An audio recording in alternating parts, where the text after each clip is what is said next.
Hello and welcome to Enter the Boardroom with Newroll. I'm your host, Oliver Cummings, CEO of Newroll, the board search specialist and market leader bringing science to the art of board hiring. Today's guest, Dr. Geoff Smart, is chair and founder of ghSMART, a global leadership advisory, analytics and education company which is bootstrapped from zero to over $100 million of revenues. Founded in 1995, ghSMART has published 3 best-selling books: Who, the A Method for Hiring, ranked number 1 on Amazon for books on hiring; The CEO Next Door, a New York Times bestseller; and Power Score, Your Formula for Leadership Success, a Wall Street Journal bestseller. In 2024, Volt named ghSMART the number 1 consulting firm in its industry. Beyond his work at ghSMART, Geoff is a trustee at Civico, a not-for-profit that builds leaders for business, government, and the third sector. Geoff, a huge welcome, and thank you so much for joining us today. It's a great pleasure and a privilege to be here, Ollie. Geoff, Who was one of the foundational books for me when I first started in this role and really needing to hire people and get better at hiring. In the book, you identify various pitfalls of traditional hiring, so vague job descriptions, over-reliance on gut feelings, superficial assessments, lack of a structured process, insufficient reference checking, passive sourcing, failure to align with organization goals, or inadequate focus on outcomes, and bias and discrimination. Are there any of these pitfalls where you see organizations most commonly going wrong when they're hiring at the board level? Board level, Ollie, the most common pitfall we see is over-reliance on either one's first impression gut feel or on the referral by a trusted third party. So in the first one, the problem is humans are very complex organisms. And unfortunately, if you just use your snap judgment to try to judge someone's fit to role, it's not very accurate. So that's the problem with just using gut feel and collecting very little data on candidates for CEO or for the C-suite in general. And the other one, for some reason, happens more in boardrooms than anywhere else we see, where, this trusted celebrity, amazing titan of industry we know referred us to so-and-so, so they must be great, right? Well, hang on a second. Getting referred to someone is lovely, but that's when the diligence process should begin, not end. Why do you think so many smart people get lured into that trap?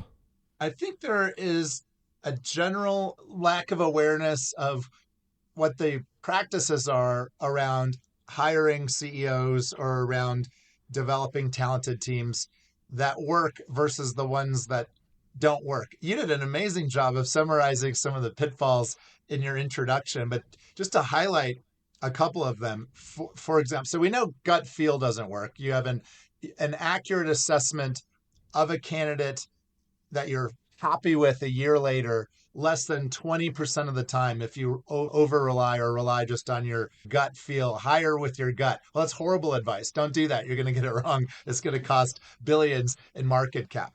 More subtle, common ways that smart people, I think, make mistakes in the boardroom around hiring are asking candidates hypothetical questions. So you've seen this, we've seen this. Many smart people interview candidates, whether it's candidates for board roles themselves or CEO succession candidates, by asking the person how they would handle a certain situation. It seems like a reasonable question, except if I were to pull this book I'm pointing to on my bookshelf behind me, the Handbook of Industrial and Organizational Behavior, did a large meta-analysis many years ago that found that asking hypothetical questions in interviews leads to hypothetical answers. That, a PhD in psychology. So in my nerdy world of psychology, we'd say that approach doesn't have predictive validity. So how someone answers a hypothetical question does not predict how they're likely to actually behave on the job. So that's junk data. So I think gut feel is junk data, very biased, very understandable why you'd want to find a personal chemistry with someone, but ends up being a lousy way to hire.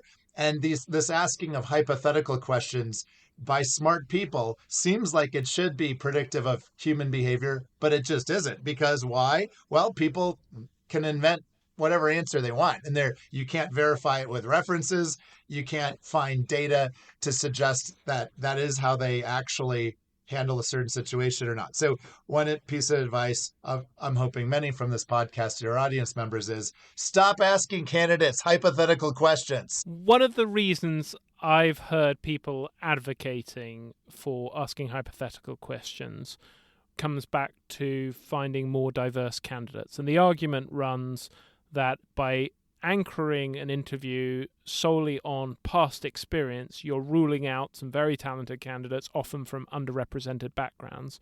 Now, you're saying that's junk data, that doesn't work. So what does someone who has asked those questions in the past for that reason do to avoid the junk data trap, but still allow themselves to tap into perhaps more diverse candidates from underrepresented backgrounds? Sure. So I guess the mindset, just to oversimplify, the goal of hiring diverse candidates from underrepresented backgrounds and really having great representation in your boards and your management teams would be a shift from, I want to give everybody a chance to invent a hypothetical answer to a question, whether or not they have that experience in their background, which that junk data produces junk insights and really doesn't tell you that much more about candidate A or B or C. So it's a shift from mindset of hypothetical gives me a fair playing ground, right, to you gather data from. That's just, it's true. It could be fair,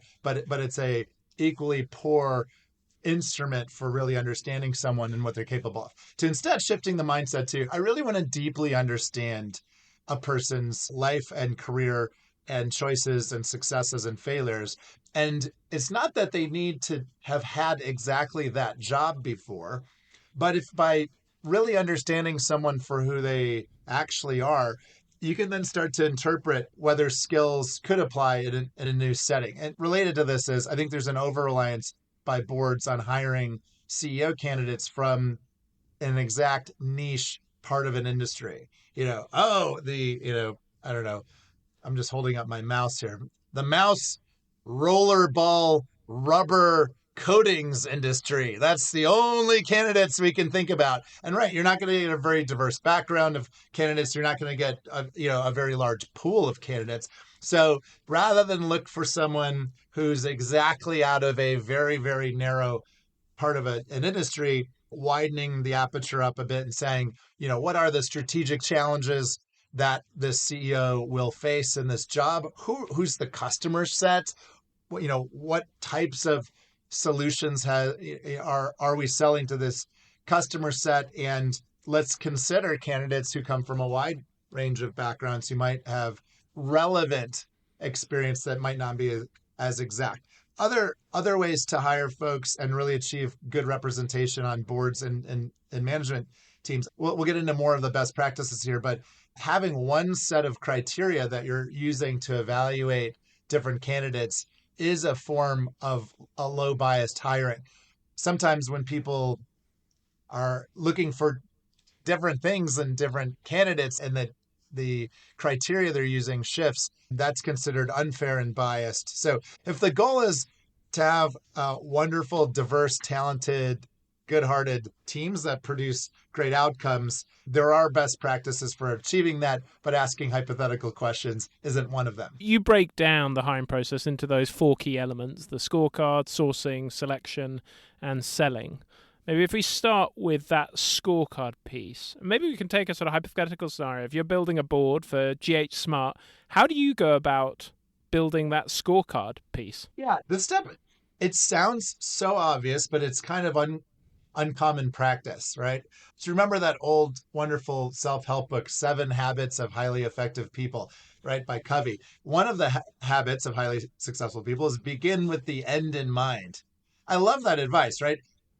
Who starts a journey if you aren't even thinking about where you want to end up, right? So let's begin with the end in mind. And the end in mind is, what do we want this person to accomplish once they're in the seat?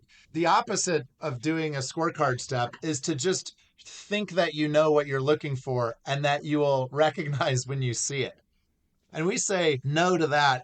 Instead, a scorecard is a very explicit statement of what success will look like in a role. And the parts of it we find useful and our clients find useful are to begin with just a simple statement of the mission at hand. And what I'm looking for if we're advising clients or listening here is this a turnaround situation?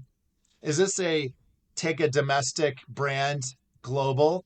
Is this a transformation to technology? Like what's the mission here essentially? What's going on?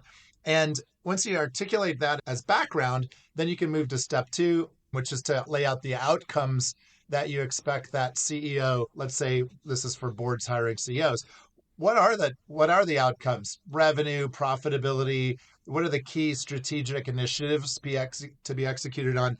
And having numbers in those outcomes is challenging for some boards. They say, well, we don't want to limit ourselves by placing targets on the, let's say, revenue growth rate that we'd like to see. And we say, you know what? Poppycock.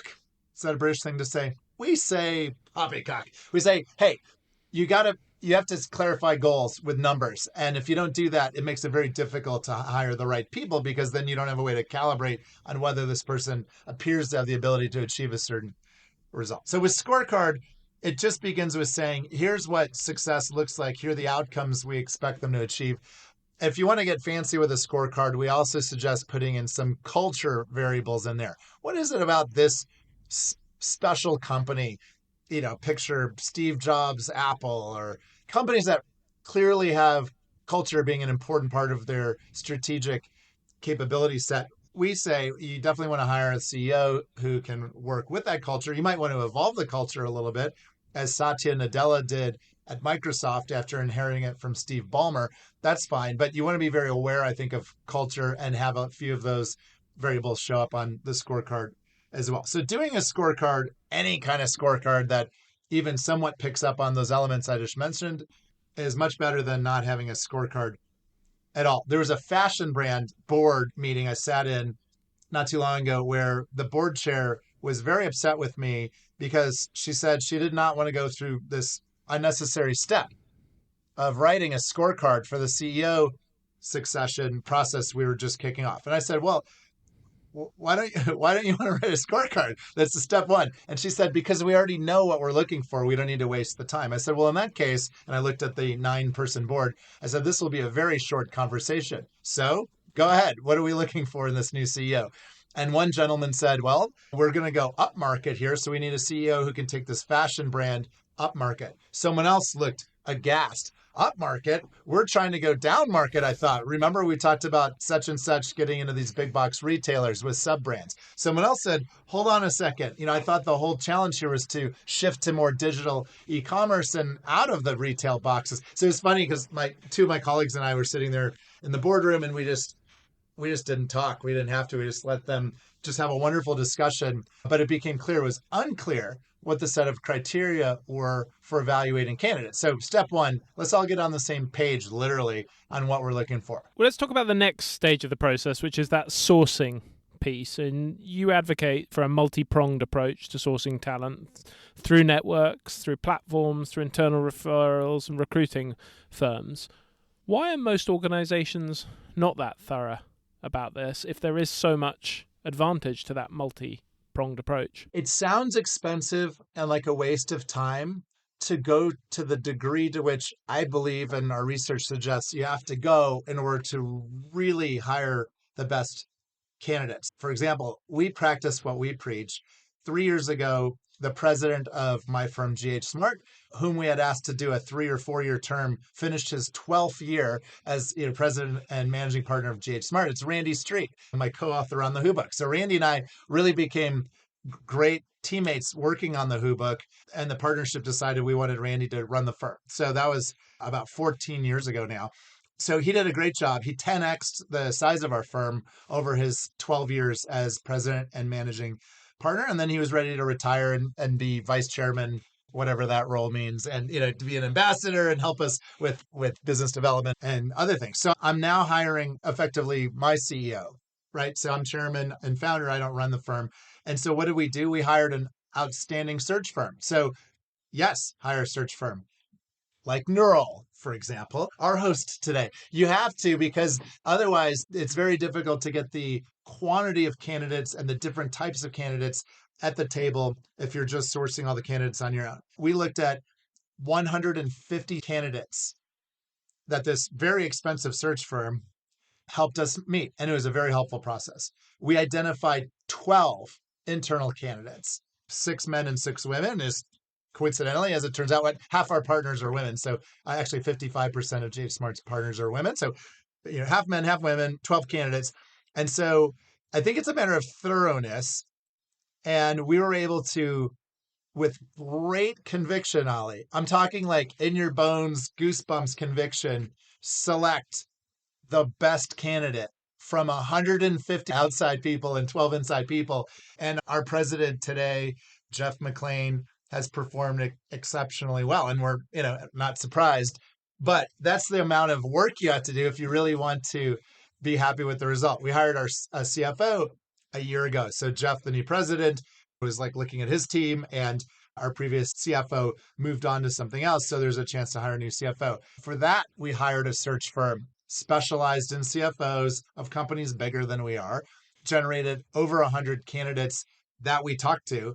And we had no internal candidates for CFOs, but we also sourced our own by bugging all of our senior people and saying, hey, who are the very best CFOs out there, and let's get their best referrals. And it was from there's actually an existing client asked if he was a 15-year deal person out of Advent, wanted to join one team and build value rather than keep doing deals after a 15-year successful track record as a private equity investor. We don't deserve Kevin. He's amazing. He's unbelievably talented for this size company. So we were able to hire him. But in both cases, I'm saying we hired expensive search firms. We generated the volume and quality of candidates in order to really, with conviction, know that we're hiring the absolute best candidate possible.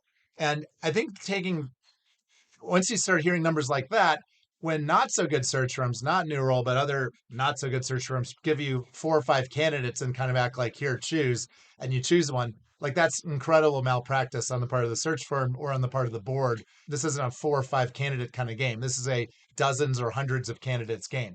If you really wanted to pick through the labor market and find the absolute very, very best candidate, it takes that level of work. It's not about a couple candidates.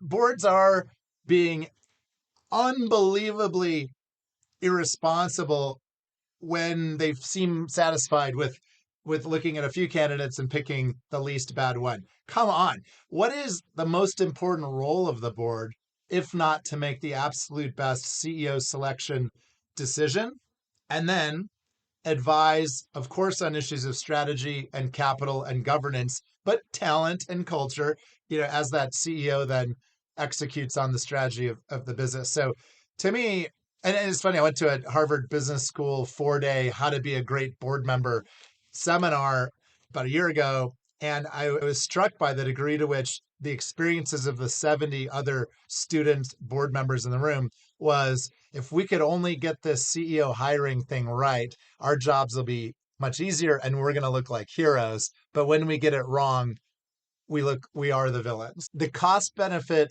is worth it to follow with discipline the best practice steps and to generate a rich and grand list of names and people you're talking with. There's a public equity, kind of an activist fund, wonderful 2-day investor conference I was at just a few weeks ago.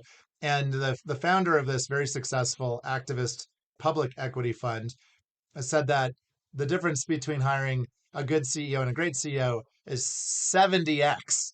And we're all kind of, ooh. But he had pretty compelling financial data and use of some breezy statistics to make the case that, and he actually then revealed later, which was fun, that I think it was Steve Jobs or Bill Gates who said a great developer isn't worth twice as much or 3 times as much as a good developer, but 70 times. It's a theme that has emerged through this podcast series, and especially when you put it in those terms, that 70x value creation.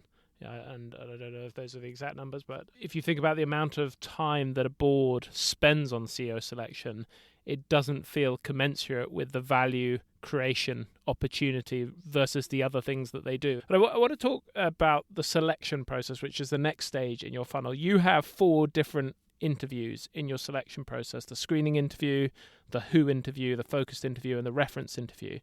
Can you just talk those who aren't familiar with that process through them? And I'm particularly interested in understanding, to what extent you would see those differently for executive versus non-executive hires. Here are the 4 interviews I hope delight your audience members with. I'll tell you they're the simple questions that accomplish the goal of the first, which is the screening interview, is your first conversation with someone. What should you talk about? And unfortunately, the common practice is trying to, talk about sports or vacations or just get a feel for the person. And that, unfortunately, remember earlier we were talking about bad data, that hypothetical interview is bad data. Just trying to make small talk with someone as a first interview, as an intro call, I think is bad data and a waste of both sides' time. Here's the screening interview that over these nearly 3 decades, we have refined what questions give you the best information. And it's really just this. And this works for non-executive board members as well as board members as a first call that a senior person would have with another senior person. Number 1 is asking for what their hopes and goals are for this stage of their career. That works no matter who you're talking to, actually. Say, Ollie, what are your hopes and goals for this current or upcoming stage of your career? And then you listen to what they really want. And if what they want is to go fly fishing or ride horses or read the newspaper for 4 hours a day and not really do much, maybe you don't want them on your board as much. Or if their goals and dreams really do align with the mission of your company and the role, then that's a good answer to the question of hopes and dreams. The next question, I think you can be direct. And this seems to work around the world in cultures. Maybe you adjust the language a little bit if you're in Southeast Asia or Latin America or the Middle East or Western Europe. But it's basically asking what their strengths are. And you say you have an incredible, I usually put a little charm on the front and say, your bio is exceptionally impressive. What are some of the strengths that account for your success? Or what are the things that you're really good at that you want to continue to do in this next stage of your career? And at that point, you'll hear, I had a board screening call a week ago with a gentleman who worked at Goldman like you, took his company public, impressive, and then went on to serve on, I think, about 8 just blue chip global boards, really impressive boards. And it was perfectly conversational to find out hopes and dreams and also what he was good at. And he was very explicit about, here are my strengths that I bring to the table. Here's how I work with the CEOs and the other board members, et cetera. And then you ask, what are you not as good at? Or what are the things that you're not as interested in? And you'll hear people talk about maybe not being as technically savvy or whatever, but you hear the things that they're not good at and you hear examples. And I think if you're hiring board members, the final question of the screening interview, you ask a little more subtly. But if it's a CEO hiring staff or down in the organization, you could be pretty direct. The question is, what would your last 5 bosses say about you? And so you can ask that very directly. If it's a more junior role, just say, hey, look, if we get to a future step in the selection process, we would like your help in setting up some reference calls. But for now, we'll just take your word for it. What would your last 5 bosses say about you by name? Like recent boss, previous boss, previous boss. That's an incredibly useful question because because you've put this accountability in the question, like, hey, we might actually talk to these people. So tell us what you think they'll say. It gets out of that fake, what are your weaknesses kind of question if you ask it generally, and then people tell you they're perfectionists or they work too hard and that kind of thing. But it is interesting to watch someone reflect on briefly the last few either boards they served on or jobs they had and what their bosses would say about them. We found an exceptionally useful piece of information in that early screening interview. Screening interviews, 30 minutes. They're fun. They're fast-paced. You don't sell much at that stage. I think it's better to learn. Tell me more about the who interview and the focused interview. We'd be remiss if we stopped at just the screening interview. So the who interview is very important. The elements of the who interview are the highest correlated minutes you spend during the entire selection process. If you do this approach that I'm just about to describe, every unit of time you spend doing it, it correlates most with a successful outcome, meaning you're happy you hired this person a year later, than any other step in the process, even the scorecarding step, which is also very important. So you use a who interview once you've narrowed it down from 157 to 25 to 5 to now you're down to like the 2 or 3 candidates that really clearly seem to be the finalists. That's when you wheel out the who interview. You don't use this heavy artillery on the early stages. But what it is it's an interview where you get to talk through someone's entire career life, and you do it chronologically, and you start at the beginning. Many less experienced interviewers sometimes start with the most recent job, and then they kind of work backwards. We find that makes it very difficult to detect patterns and to watch someone's evolution and growth as a leader. So we say, hey, start at the beginning of their life.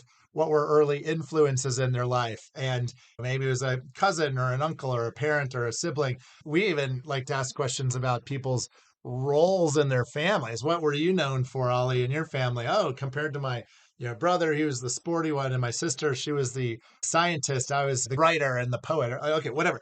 So it's like learning what someone's early influences were, how they viewed themselves early on.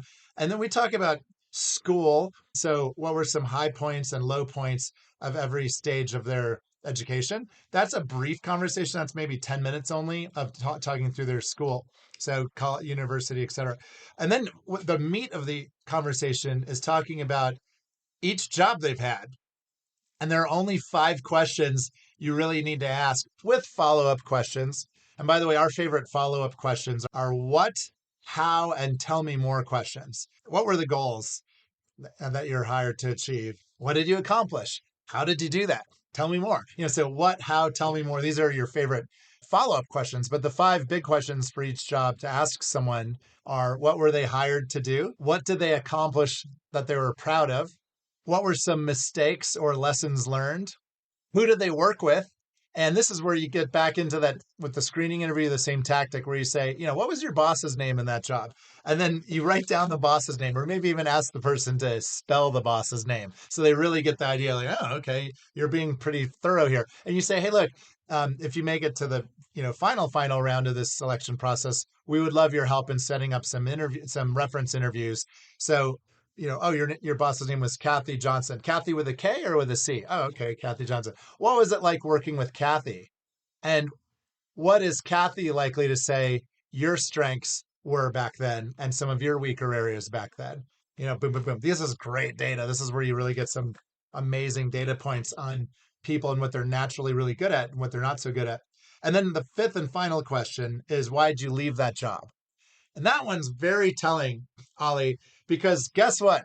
Great candidates generally do well in their jobs and generally leave because they choose to go up into some bigger responsibility because their boss promoted them or an old customer hired them or somehow they get pulled up. We differentiate pulled up versus pushed out, why people leave jobs. And if you can kind of keep that algorithm in your mind as someone's telling you their story, it can help you judge basically their performance in that job. I mean, it's kind of like, how did it end up? Oh, it ended up with a huge promotion. All right, well, that's a success. Oh, it ended up with, there's this one CFO candidate who told me he was sent to Siberia. And I said, well, sorry, what? I don't understand. And he was working in New York as a finance person, and he performed so poorly. There was a public finance project located. I mean, I've never been to Siberia. It might be lovely. And if there are listeners from Siberia, I'm sure it's a great place. The point is, it was a very far away land from where he was based. His bosses didn't have the heart to fire this guy. They sent him to Siberia on a mission impossible. Well, the guy comes back 2 or 3 years later. He had failed at that task as well. And he eventually quit because they kept giving him $0 bonus. So that was the story of why he left his job. It completed the narrative of he was an underperforming CFO. They shipped him to a faraway land. He failed there. He came back. He was mad because he got no bonus money. Another person, a CEO candidate, told me he left a job because he had a difference of opinion about the strategy with his board. And I said, well, what kind of difference of opinion? As it turns out, this CEO slapped his board chair during a break at a board meeting, slapped the guy in the face hard. And that's actually why he left that job. And the non-disparagement agreement that he signed with his former employer prevented that employer from revealing that, but he admitted to it during the interview because the interview is so data intensive, it's so thorough, and people really do want to be understood, and they'll tell you the full story. So it's on us as board members or swashbuckling top recruiters or leadership advisors to really get the data. And those 5 questions are super helpful in getting the real story on what someone has done across their whole career. And at the final little segment of the Who interview, you just ask about the future. What are your hopes and dreams? What do you really want to achieve in the short, medium, and long term in your career? And so it's a past, present, future format, very simple, very intuitive, but it yields about 500 data points on what the person has done well, done not so well, revenue, profits, everything that you'd want to know in order to form a judgment about what their strengths and weaknesses are that they're bringing to your company. So tell me about then the focus interview. Focus interview is where not the hiring manager or not the main board member who's leading the selection process, but the others. What do the others talk about? Well, the others can talk about focused elements of the scorecard. So maybe you basically just carve up the scorecard into different pieces and hand it out to the others, whether it's on an executive management team or a board, to ask questions, fact-based, past-oriented questions about certain topic areas. So whatever, let's say, digital disruption or creating new tools or products or services from new technology is one of the elements of the scorecard.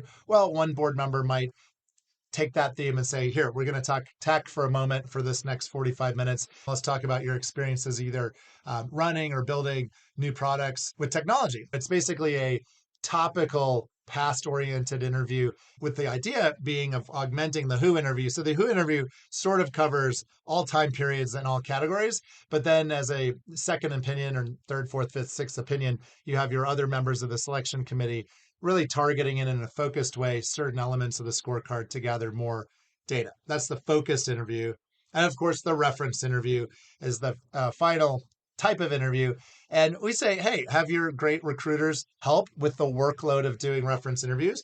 And yes, members of the selection committee should also have a chance to really feel the gritty texture of key references talking about the person. And this is really simple. How did you work with the person is question 1. What were their biggest strengths back then? And give me some examples. What were some areas for improvement back then? And that's a little bit of a psychology trick, Ollie. If you phrase it as back then, we find that references are more comfortable saying, oh, well, back then, they were really bad with deadlines. They would blow every deadline, but it doesn't sound like you're offering a damning assessment of someone today when you're talking about back then. And then any other observations. And then actually, I think an extra high level of sophistication for a reference interview is after you've identified some weakness areas or some concern areas, some risk areas from your Who interview, from your focused interviews. I think it's okay at the end of a reference call to actually put your finger on it and try to measure the magnitude of the issue. For example, hey, this person, she said she wasn't much of a detail person. Can you tell me more about that? Hey, this CEO candidate mentioned that he's very aggressive on talent, but I don't know exactly what he meant by that. What can you help me understand what he meant by that? So you kind of, it's not a leading question, really. It is as much as a specific question. You're asking a reference to provide the magnitude either around a strength or around a weakness that you just want. That's how in shorthand, I think of the Who interview as gathering the best data, the focused interviews as getting confirmatory data, and the reference interviews as providing a magnitude on those categories of strength and weakness that you've already figured out. Besides the ghSMART Who book, one of the other bits of research that has most guided my thinking around selection, there was some work done in the 90s by Schmidt and Hunter who showed the predictive validity of different approaches to selection, and 2 of the most predictive being job-specific tests and general mental ability tests. Mm-hmm. And their research suggested the more complex the job, the higher the predictive value of those tests would be, as opposed to, say, at the other end of the spectrum, handwriting, which basically has 0 predictive value. Curious to hear how you think about GMAs, general mental ability tests, and job-specific tests. So I am, after, let's see here, PhD training, 4 years, read the studies you mentioned and a few thousand other ones on different selection methods and their relative validity, and then just in practice over the last 30 years, my clear statement is anti cognitive and psychological tests for selection purposes. And I'll say why. Okay. Incremental validity is one reason. So if I already know how well you did in university and I already know how well you did on other tests, to give someone a new test in their 50s that's going to make them angry and not happy, I think the cost benefit is not there, because the incremental validity that you gain is kind of like not really worth it, because you already have data that answers the question, how smart are they?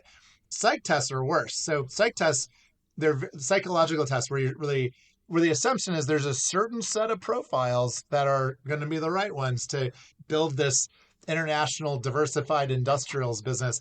I think is flawed. As a psychology PhD, I have looked when my private equity friends have told me, hey, we use this great test that's based on research to predict CEO performance. I usually call BS. And in a not too distant case, I actually looked up the research myself that they're specifically referring to, that there's this great psychological test that they think brings wonderful power to their ability to hire people into this company. And I'm serious here and I'm making fun of it, but the actual research was based on N equals 122 University of Michigan undergrads performing a simulation experiment where they were pretending to be business managers and performing certain tasks. And the psychological test was predictive. Now, the effect wasn't large, but because they had so many people, it was statistically significant.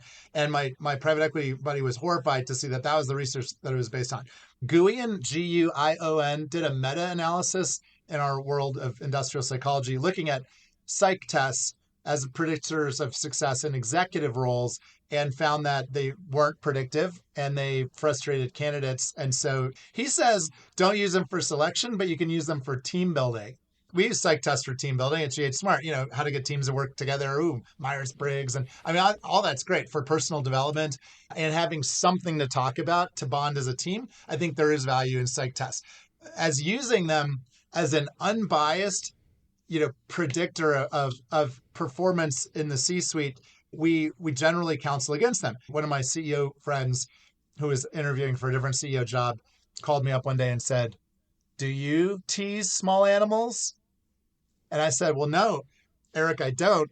Then he said, because I was just asked on a psychology test for a CEO job if I tease small animals. And I just want to know what the right answer is here. It's a pretty aggressive culture. Maybe they want me to tease small animals. Maybe they don't. And I said, all right. But basically, he was referring to the MMPI, which is a psych test that's, asks questions like, another one of my favorites, Ollie, let's say this is for a sales and marketing oriented company CEO job.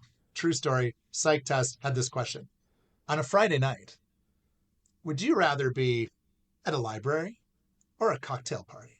So I think psych tests are pretty dangerous for selection. I think they're lovely for personal development and team building. What about job-specific tests?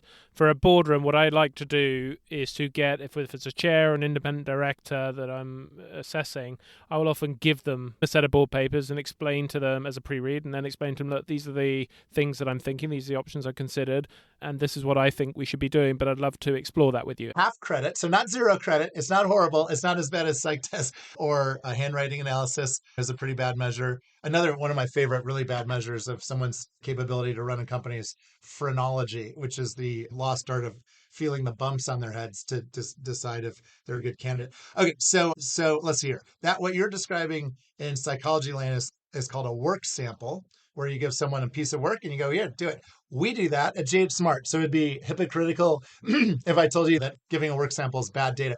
I will say, we view it as about half as useful as the past-oriented behavioral data verified by references. So past-oriented actual data of what someone did verified by references, that's like platinum or diamond. I trust that data. How someone performs, because it is a performance in an artificial setting, an analysis of a business plan or a presentation or something like that, I think is half useful. So it's better to do it than not.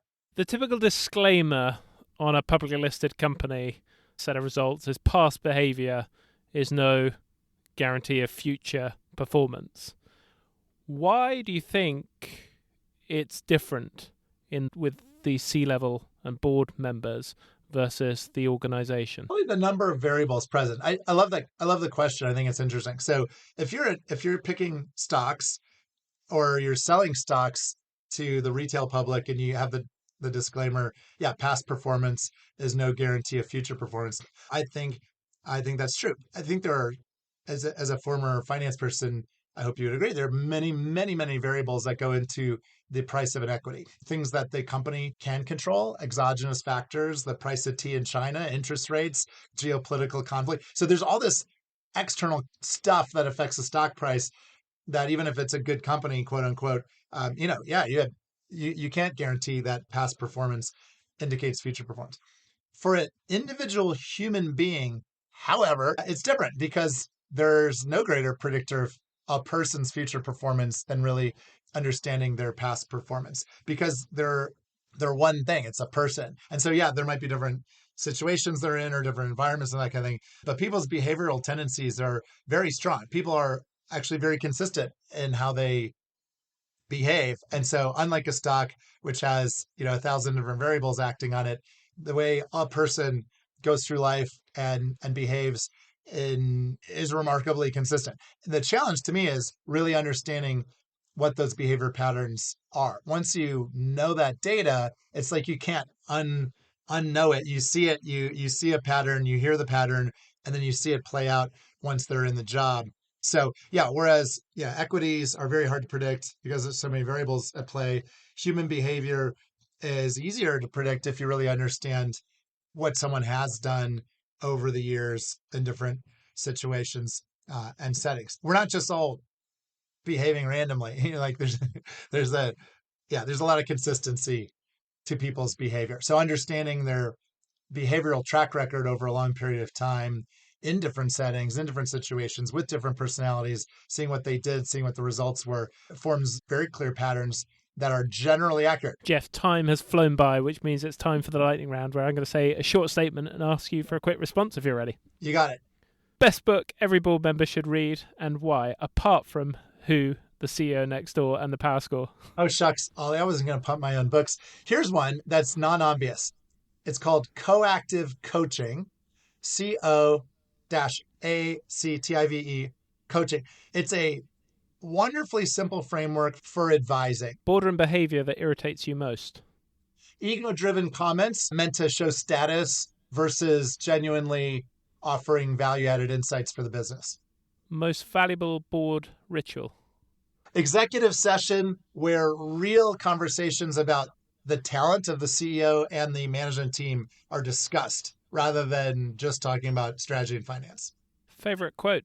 Culture eats strategy for breakfast. Peter Drucker. Most significant professional insight. If you ask yourself the question, who, you will oftentimes arrive at a better answer or solution to a problem. I'll just leave it at that. Worst professional advice you've ever received. Worst professional advice I ever received was from an insurance company CEO who told me that you can affect the level of accountability in an organization from the middle and then let it trickle upwards. What have you changed your mind on about boards over time? I have changed my mind on boards being a necessary evil to actually seeing some very high-performing boards be a value-added platform for value creation. When was the last time you got a significant judgment call wrong in the boardroom, and what did you learn? I failed to pre-wire a CEO in a board meeting where I dropped a bombshell and he was very unhappy with me. And it was inconsiderate on my part and dumb. What 3 things should our listeners take away from this podcast if they take nothing else? 90% of your job is to hire a great CEO and advise her on making great people decisions linked to strategy. So I think that's a huge takeaway. 1. 2 is to be persuasive in the boardroom. Really seek to understand the perspective of others before trying to pitch your perspective. And thirdly, and finally, just to wrap it all up under this talent banner, to advise fellow board members and management to achieve 90% hiring success. The board can be an accountability device. Ask about it, track success, and make sure people are following the 4 steps to good hiring, which are scorecard, source, select, and sell. And if you can enforce good hiring practices on the CEO and management team, you will create more shareholder value, have more success as a board member, and have less hassles and pain in your life. Geoff, you and the ghSMART team have been such a positive and important influence in the way that I've thought about talent and got better at talent, your books and operating practice. And it has been such a privilege to have the opportunity now to share that with the Enter the Boardroom community. Thank you so much for taking the time. Very grateful, Ollie. A great pleasure. And I look forward to our next chat. If you found this conversation interesting and would like to be involved in similar discussions, join the New Role Board community. Community membership gives you access to 24-hour discussion threads on boardroom challenges and opportunities like those we've been discussing, smart online networking events, one-to-one career sessions with our headhunters, third-party board roles, mastermind groups, and Q&As with senior board members. Head to community.newrole.com to find out more.